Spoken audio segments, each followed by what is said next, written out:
There are times in your life when you see a man get sentenced to some amount of years in jail and would say, "Darn, that's too much, he should have gotten less."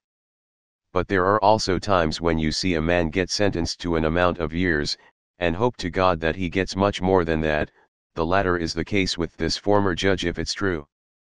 Former judge in Kentucky received a sentence of 20 years in prison for his role in a long-running human trafficking operation.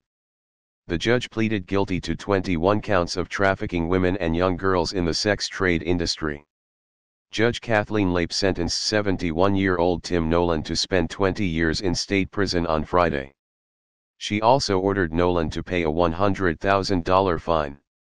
While the sentence could land the former judge in prison for the rest of his life, he is eligible for parole in 4 years, Cincinnati.com reported, so it's clear that the justice could have done a way better job and not have made the parole eligible to him, for a crime like that.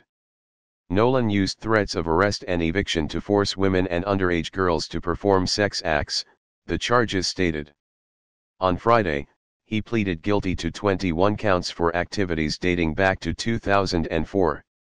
Cincinnati.com reported that Nolan pleaded guilty to the following. Nolan paid some victims with heroin and painkillers in exchange for sex. At least one victim lived on his property in southern Campbell County. He threatened eviction unless sex acts were performed. He threatened some victims with arrest, including telling one victim he'd call friends in the FBI and other law enforcement to arrest her. The punishment in this case does not undo the trauma inflicted on the victims, but it brings closure and some justice, Kentucky Attorney General Andy Beshear said in a statement. "I want to thank the Campbell County Police Department and our Special Prosecutions team for working this case," he said.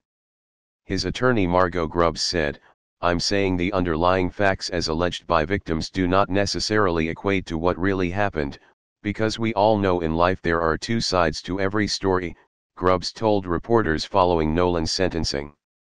"The sad part of it is, oftentimes the criminal defendant finds themselves at an insurmountable obstacle in order to prove complete innocence.